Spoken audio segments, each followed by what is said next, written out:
Hey YouTube, how you guys doing today? Kevin here, coming back at you with another video. So I'm working on the ke100.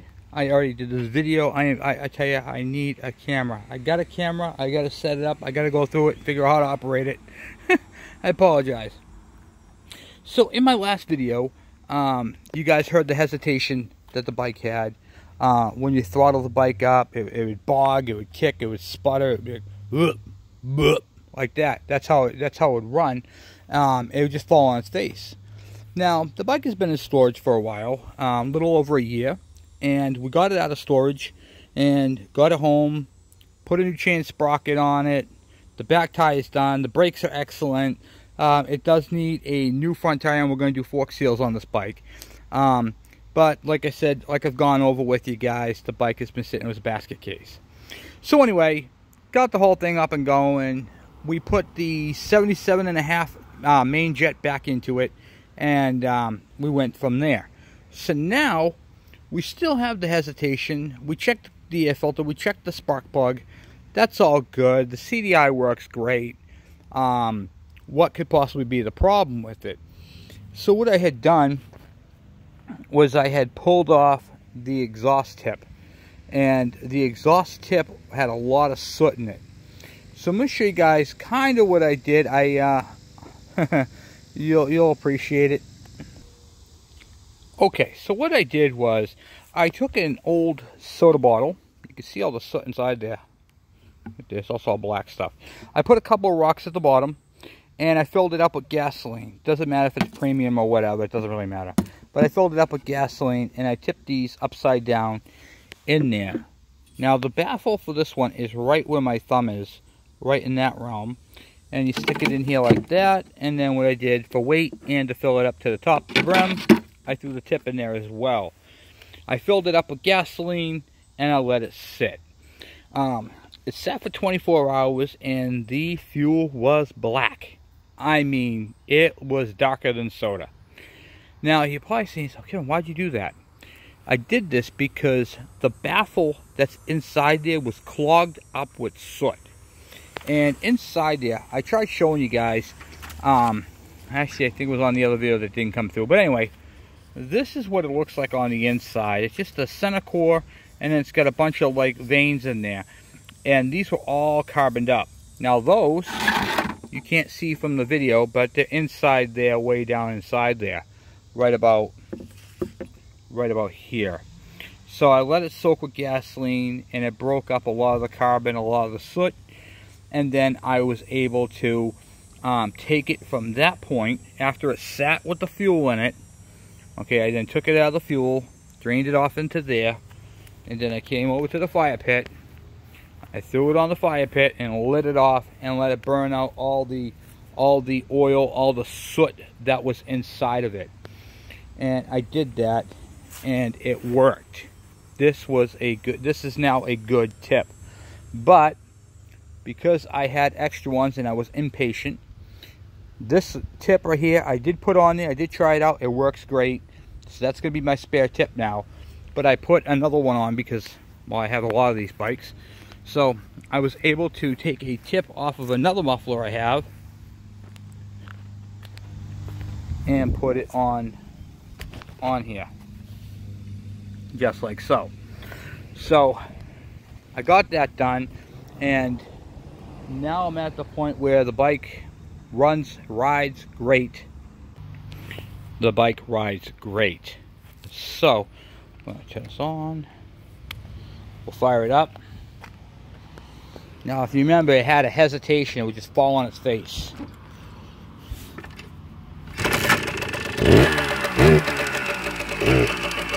It does that at first, and then it comes out of it.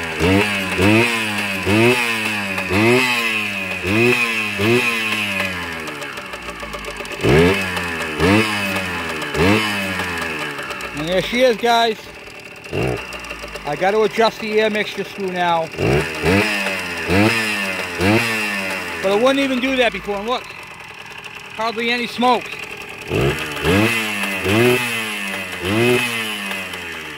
Crazy how that works, huh?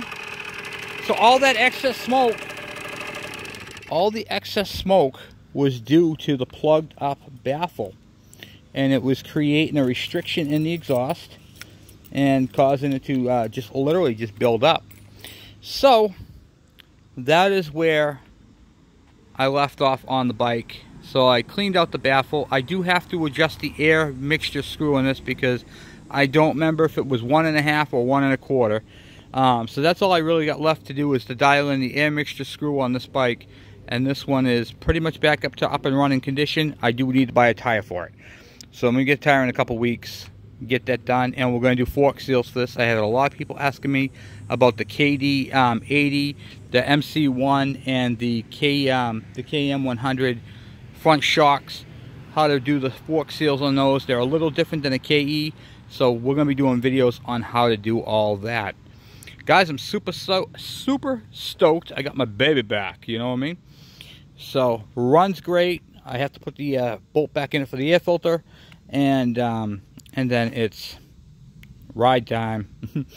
So, once again, what I did is on the carburetor. This carburetor here is off of a KM100, not KM100, a KE100, and I put the main jet from a KM100 into it. So I took the 80 out, and I put the 77.5 into it. And so the proper jet is for the proper engine, and the exhaust tip is put back and cleaned, and now she runs great. So I just, like I said, I have to do a slight dial in on the whatchamacallit there, on the carburetor, and then that's it. So that's it for that one. So that is the problem with this one. It sounded like a carburetor. We cleaned the carburetor. We did everything we had to do to it. Turns out it was the exhaust tip. That happens to all of us.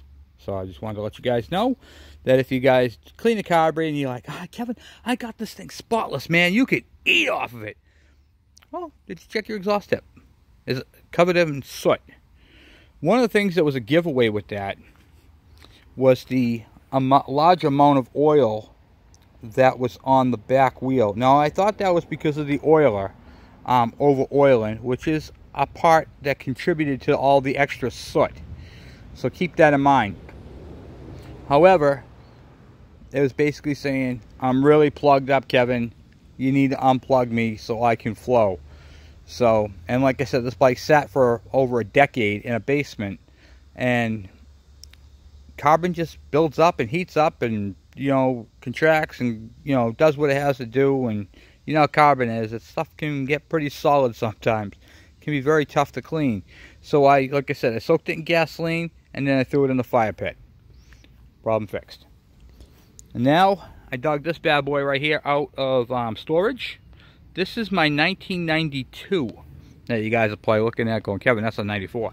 Nope, it's a 92. She's got the 94 gas tank and plastics on it, but this was the white bike for all my new subscribers who are KE100 enthusiasts. This is a 92 that's been converted over to CDI. So we did videos on that as well on the channel, so check them out. I put the battery in it, and let's see here. Petcock is tight again. I gotta clean that again. Not a big deal. I'll come up here, put the wrong key, grab the right key. Did I get the right key? Nope. Hold on. Bear with me. I got so many keys on this key ring.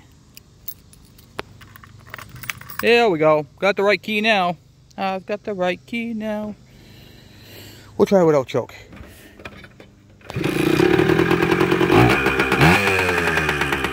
Yeah!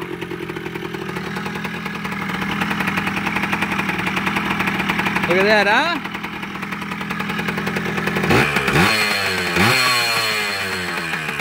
God, that's got a good sound to it. Now, prior to starting this, okay, I threw the battery in. So let's go backwards. Let's go back in time. Okay, I didn't keep the battery in here all winter. The bike was in storage, but the battery stayed inside, so it wouldn't go bad. So first thing I did was check my oil level, and I was full because it's been a year, so I don't remember if I filled it or not. And you can look through the window there. but I like to see how full it actually is. And then of course you want to check your tube. Make sure your tube is not clogged up for any critters, and you want to check your air filter. 2 screws right there. Make sure no mice made a home. After that, you're free to start the bike up. So, and it fired right off. So, very happy. So, having a 92 that has 94 plastics and tank, and it has 1996 to 2001 CDI ignition. This bike has really just been a blessing to me. This bike right here actually came from a gentleman who was in a service. So this bike originally came from Newton, New Hampshire to a, I'm not going to give his name, but he is on the title when I bought it off of him. But anyway, he served our country. He is still serving our country today, and he's a great man. So he sold me, I bought a bike off of him, a 750, and then I got halfway home, he calls me up, he says, "Hey Kevin, guess what? I've got another bike that won't start." And he made me one hell of a deal on this thing I couldn't pass up. And I was really honored to get this bike. This was actually the bike that started this channel.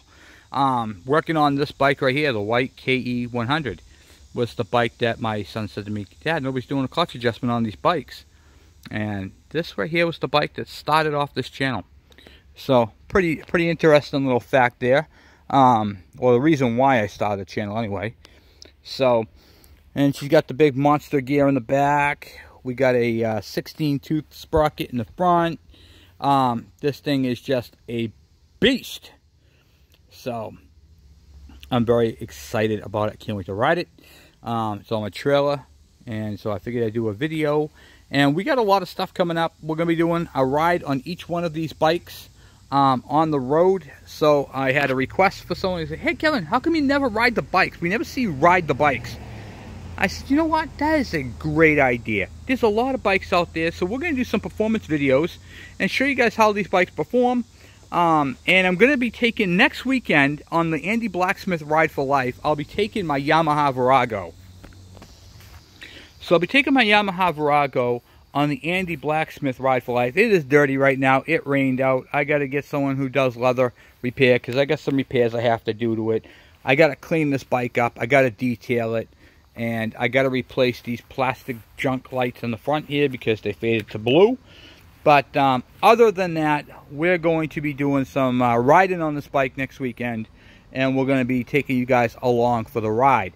And show you guys what 1,000 motorcycles looks like going down the road.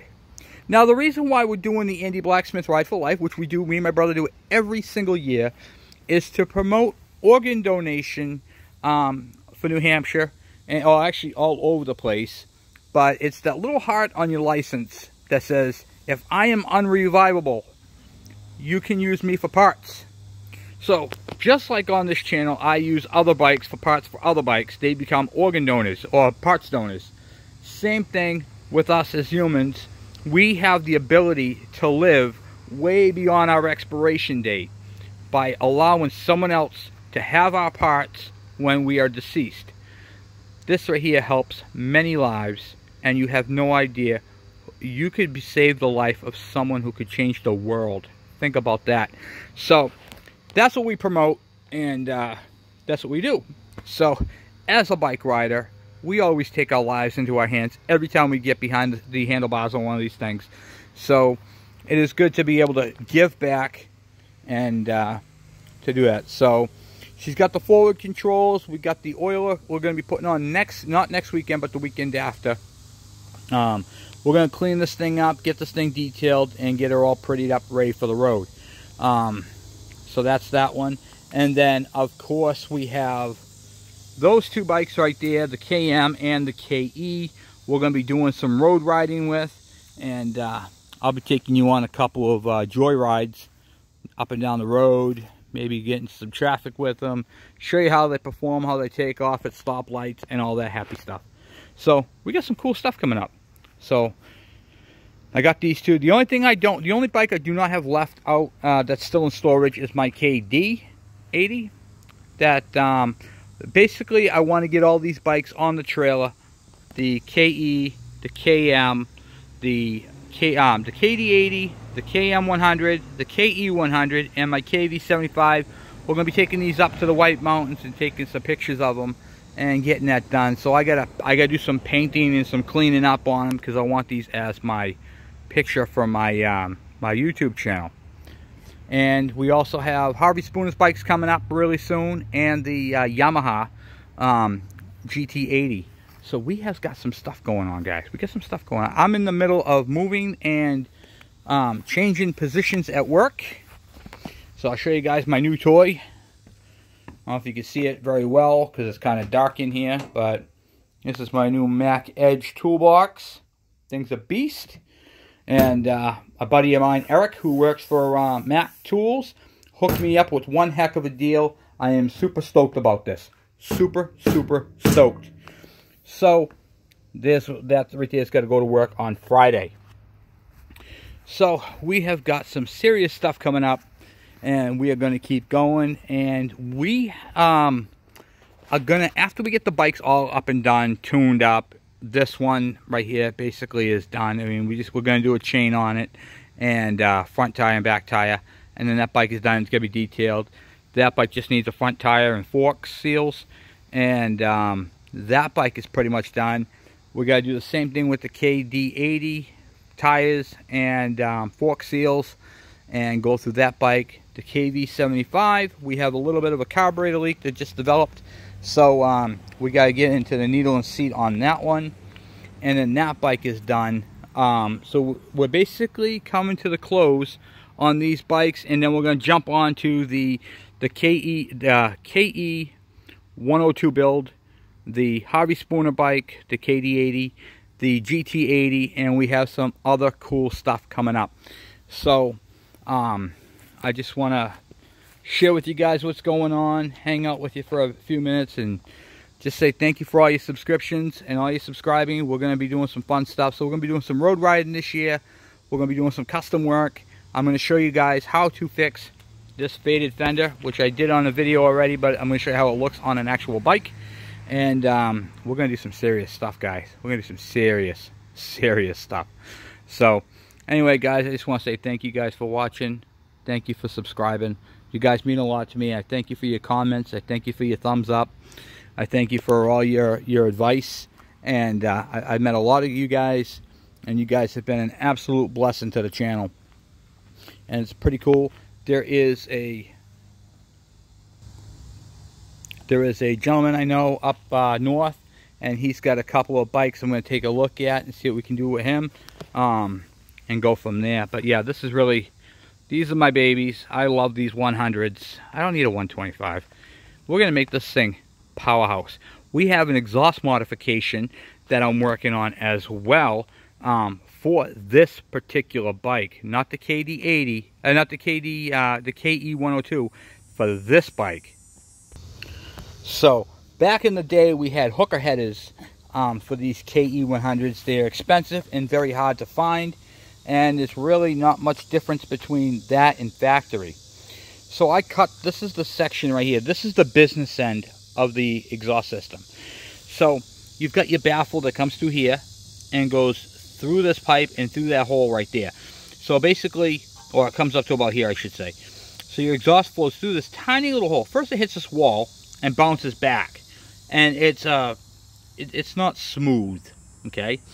So it hits this wall, bounces back, goes through the holes, fills up in this chamber, goes through the holes in the baffle, goes through a bigger hole here, then out through the tailpipe, and there is so much going on here to quiet it down, it takes away from the bike.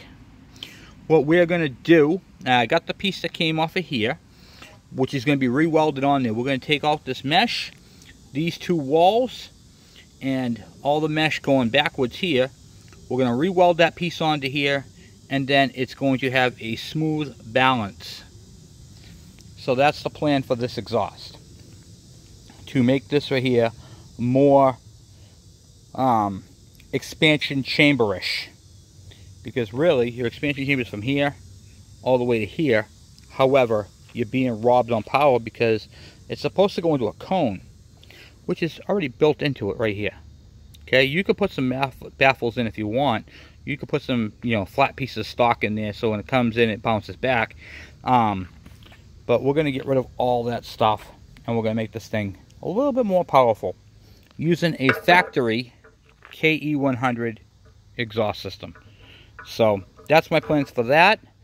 Once that is done, that is going to go onto this bike, and this exhaust is then going to be modified like that one. So we'll see some power difference on that. And of course, yes, to your question, yes, I'm going to have to rejet that carburetor, because now the restriction is basically not gone, but it's reduced.